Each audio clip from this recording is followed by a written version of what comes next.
Hey guys, today is going to be another gush fest.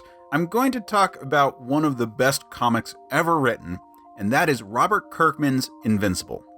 Yes, that Robert Kirkman, the Walking Dead guy. I'm probably going to talk about several characters from the book as I work through listing off Superman analogues, because there are several in it, but today I'm going to focus on the titular character, Invincible. He starts off as a legacy hero, son of the world's greatest hero, who takes up a superheroic identity once his powers finally kick in. Now, that starting point is high school, but then over the course of a decade of continuously published stories, both in the main book and spin-offs, he grows up and starts a family. In this regard, he's kind of like Spider-Man before the One More Day fiasco. His powers grow with him. He starts off at a high tier for his world, but grows in time to be one of the most powerful beings in the series, which is saying something considering how dense the book is with powered beings.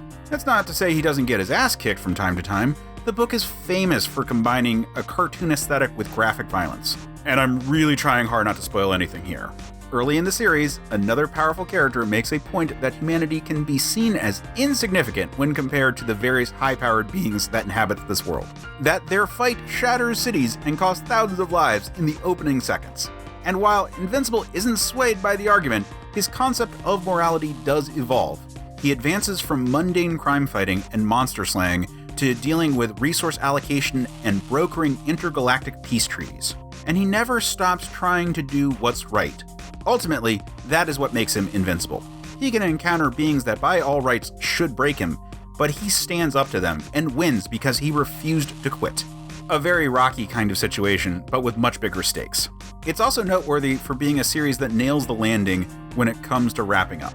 After superhero battles, interdimensional invasions, galactic wars, city-destroying dinosaur scientists, Kirkman got to that last issue and got us to a point where the characters look back on their journey, calling back to early moments in the series, and very satisfyingly ends. I love the book. It's a long goddamn read, but man, is it worth it. You can find every issue on Comixology, but the trades are formatted very nicely. There are also high-quality omnibuses that collect a lot of the series. A third volume just came out that finally wraps up the whole thing.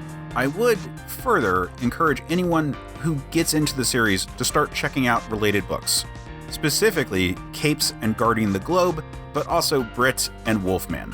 These all flesh out the world quite a bit.